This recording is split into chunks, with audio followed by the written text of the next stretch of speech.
नमस्कार दोस्तों, मैं ज्योतिष आचार्य वासुदेव मिश्रा आपका अपने चैनल सत्य की खोज में हार्दिक अभिनंदन करता हूं।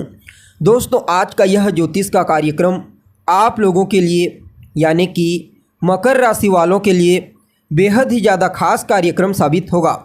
आज हम चर्चा करेंगे भूमिपुत्र मंगल के राशि परिवर्तन प्रभाव के बारे में। जी हाँ, सेनापति मंगल 23 अप्रैल 2024 की प्रातः 8:20 पर अपनी वर्तमान शत्रु राशि कुंभ राशि को छोड़कर अपने परम मित्र देवगुरु बृहस्पति की साधारण जलीय राशि मीन राशि में प्रवेश कर चुके हैं, जहां कि वो 1 जून 2024 की शाम तक रहेंगे और उसके पश्चात अपनी मूल त्रिकोण राशि मेष राशि में प्रवेश कर जाएंगे। तो ऐसे में बड़े विस्तार के साथ जानने का प्रयास करेंगे कि भूमिपुत्र मंगल बृहस्पति की साधारण जलीय राशि में गोचर करते हुए किस प्रकार से आपको प्रभावित करेंगे। सेनापति मंगल का यह राशि परिवर्तन आपके लिए कितना फायदेमंद साबित होगा, किन किन क्षेत्रों में आपको विशेष तौर पर लाभ की प्राप्ति होगी, कौन कौन सी सावधानी आपको बरतने की आवश्यकता है, आपका स्वास्थ्य कैसा रहेगा, आपकी शिक्षा कैसी रहेगी, आपकी लव लाइफ, वैवाहिक जीवन, पारिवारिक जीवन, भाग्य, करियर, बिजनेस, व्यापार और फाइनेंस के दृष्टिकोण से भूमिपुत्र मंगल के इस राशि परिवर्तन को आपके लिए कितना प्रॉफिटेबल कहा जा सकता है, सभी बातें आपको विस्तार पूर्वक बताएंगे। इसलिए कार्यक्रम को बिना मिस किए अंत तक देखने का प्रयास कीजिए। और अगर आप अपनी जन्म कुंडली पर हमसे परामर्श लेना चाहते हैं तो डिस्क्रिप्शन बॉक्स और वीडियो के अंदर आपको हमारा कॉन्टैक्ट नंबर मिल जाएगा, जहां से आप या तो व्हाट्सएप के माध्यम से या फिर डायरेक्ट फ़ोन कॉल के थ्रू अपॉइंटमेंट लेकर अपनी जन्म कुंडली का विस्तार पूर्वक अध्ययन करवा सकते हैं। जी हाँ, तो दोस्तों, कौन है मंगल? हिम्मत, शक्ति, पराक्रम, उत्साह, हथियार, वाद विवाद, क्रोध, अहंकार है मंगल। अपने इन्हीं कारकत्वों के कारण हमारे जीवन के विभिन्न पहलुओं को नियंत्रित करते हैं।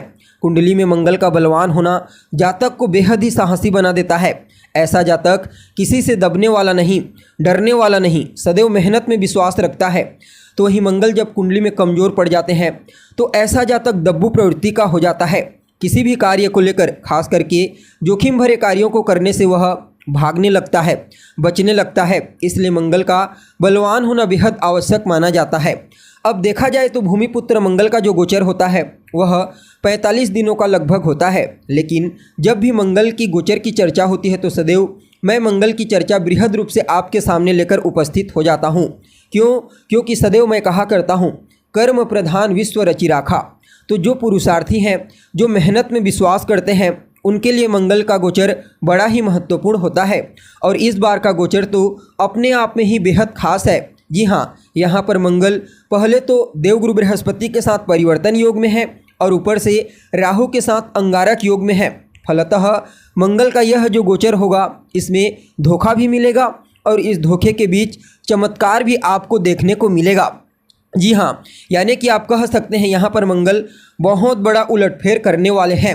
कुल मिलाकर के देखा जाए तो बहुत ही बड़ा चमत्कारिक तरीके से परिवर्तन आपको अपने जीवन में कुछ मामलों में देखने को मिलेगा। यानी कि मंगल का यह परिवर्तन कुछ मामलों में आपके जीवन के लिए किसी वरदान से कम नहीं होगा। जी हाँ, अब देखा जाए तो आप सभी मकर राशि के जातकों के लिए भूमिपुत्र मंगल का यह राशि परिवर्तन गोचर कुंडली में आपकी राशि से तीसरे भाव में हुआ है। यहाँ पर भूमिपुत्र मंगल आपके चतुर्थ भाव और आपके एकादश भाव के स्वामी बनकर आपके तीसरे भाव से गोचर कर रहे हैं। राहु के साथ अंगारक योग का निर्माण करके और देवगुरु बृहस्पति के साथ परिवर्तन योग का निर्माण करके। अतः आप सभी मकर राशि वालों के लिए भूमिपुत्र मंगल के इस राशि परिवर्तन को बड़ा ही अद्भुत और श्रेष्ठ कहा जा सकता है। जी हाँ, सबसे पहले भूमिपुत्र मंगल आपके पराक्रम, आपके पुरुषार्थ, आपकी हिम्मत में वृद्धि करेंगे। इस समय विशेष रूप से आप अपने लक्ष्य के प्रति एकाग्रचित होकर मेहनत करने वाले हैं। फलतः आपका भाग्य जागृत हो जाएगा और आपका साथ देने लगेगा। जब भाग्य का साथ आपको मिलने लगेगा तो इसमें कहीं कोई दो मत वाली बात नहीं कि आप जो भी कार्य करेंगे उस कार्य में आपको सफलता की प्राप्ति होगी। भाग्य के सहारे ही आपको कोई नई उपलब्धि हासिल होने वाली है, जिसके लिए आप लंबे समय से प्रयत्नशील हैं। जिस चीज़ को प्राप्त करने के लिए समझ लीजिए इस समय आपके एफर्ट की बदौलत वह चीज़ आपको प्राप्त होने वाली है। धार्मिक क्रियाकलाप, आध्यात्मिकता के क्षेत्र में आपकी रुचि बढ़ने वाली है। आपको अपने गुरुजनों का, अपने वरिष्ठ जनों का, अपने पिता, अपने बॉस का विशेष सहयोग, विशेष आशीर्वाद और स्नेह प्राप्त होगा। जो जातक लंबे समय से विदेश जाने के लिए प्रयत्नशील हैं, चाहे बिजनेस व्यापार करने के लिए जाना चाहते हैं, पढ़ाई लिखाई करने के लिए जाना चाहते हैं या फिर किसी और अन्य मुद्दे को लेकर जाना चाहते हैं, उन सभी लोगों को भूमिपुत्र मंगल के इस गोचर काल के दरमियान अवश्य ही विदेश जाने का अवसर प्राप्त होगा।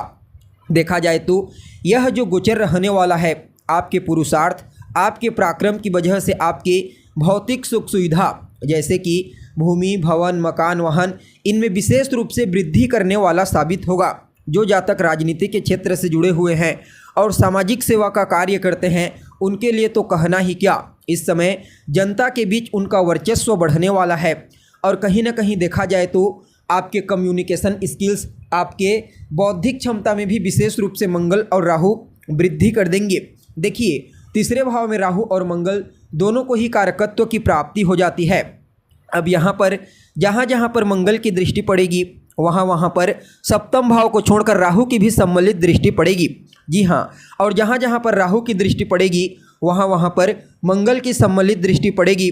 अतः यह जो गोचर होगा आपको रोग, रिपु और ऋण, इन तीनों चीज़ों से मुक्ति प्रदान करेगा। जी हाँ, अगर आपको स्वास्थ्य से संबंधित कोई समस्या है तो काफ़ी हद तक उससे आपको राहत मिलेगी। आपके जो प्रतिद्वंदी हैं, आपके शत्रु, इस समय आपकी बौद्धिक क्षमता, आपकी सोचने समझने की क्षमता को देख करके और आपकी प्रतिभा को देख करके आपके सामने नतमस्तक होने पर मजबूर हो जाएंगे। और अगर आपके ऊपर कोई कर्जा है, कोई ऋण जिसके चलते आप परेशान हैं, तो समझ लीजिए उस कर्ज को चुकाने का मौका आपको मिलेगा।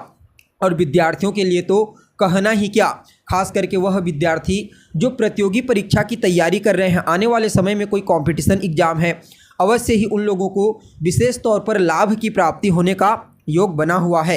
हालांकि राहु की पंचम दृष्टि सप्तम भाव पर, मंगल की भी सम्मिलित दृष्टि पड़ेगी। अतः जीवन साथी के साथ किसी न किसी बात को लेकर के वैचारिक मतभेद, आपसी तालमेल में कमी अवश्य देखने को मिलेगी। इसलिए इस समय आपको अपनी वाणी पर और अपने गुस्से पर थोड़ा नियंत्रण करने की आवश्यकता है। हालांकि भाग्य भाव पर दृष्टि पड़ेगी, जिसके चलते विदेशी वस्तुओं से तो लाभ की प्राप्ति होगी ही होगी। साथ ही साथ इस समय आपका जो एफर्ट होगा वह आपके लिए 100 में 100% प्रॉफिटेबल साबित होगा। देखिए, मंगल की 8वीं दृष्टि कर्म भाव पर पड़ेगी, राहु की भी सम्मिलित दृष्टि पड़ेगी। अतः इस समय आप अपनी तिगड़म बुद्धि से कार्य क्षेत्र में अपने आप को विशेष रूप से मजबूत बनाने का प्रयास करेंगे। जो जातक लंबे समय से गवर्नमेंट सेक्टर में, खास करके पुलिस, मिलिट्री, सेना, फोर्स इत्यादि में जाने के लिए प्रयत्नशील हैं, उन लोगों को विशेष सफलता की प्राप्ति होगी। और राजनीति से जो लोग जुड़े हुए हैं उनके लिए तो कहना ही नहीं, यह गोचर किसी वरदान से कम साबित नहीं होगा। और लाभ स्थान पर राहु की दृष्टि, मंगल की सम्मिलित दृष्टि, अतः आपके जीवन में लाभ की स्थिति को भी मजबूती प्रदान करेंगे। जहाँ से भी आपके पास धन का आगमन हो रहा है, उसके अलावा अन्य सोर्स से भी आपको धन की प्राप्ति होगी। आपकी कोई अधूरी इच्छा है तो थोड़ा सा एफर्ट कीजिए, वह इच्छा आपकी पूरी हो जाएगी। आपके बड़े भाई बहनों के करियर में भी बड़ा ही पॉजिटिव परिवर्तन आपको देखने को मिलेगा। यानी कि कुल मिलाकर के देखा जाए तो आप सभी मकर राशि वालों के लिए भूमिपुत्र मंगल के इस गोचर को बड़ा ही उत्तम कहा जा सकता है। फिर भी इस समय को और अनुकूल बनाने के लिए आप हनुमान जी की शरण में चले जाइए। खास करके मंगलवार के दिन आपको उनके मंदिर में जाना है, उनका दर्शन करना है, उनसे आशीर्वाद लीजिए, हनुमान चालीसा का पाठ कीजिए, सुंदरकांड का पाठ कीजिए। आपके लिए यह गोचर बड़ा ही श्रेष्ठ साबित होगा। जी हाँ, तो दोस्तों, हमें उम्मीद है जानकारी आपको पसंद आई होगी। जानकारी अच्छी लगे तो इसे अपने दोस्तों के साथ, अपने रिश्तेदारों के साथ शेयर अवश्य करें। अभी के लिए बस इतना ही। पुनः मुलाकात होगी एक नए और ताज़ा एपिसोड में। तब तक के लिए नमस्कार।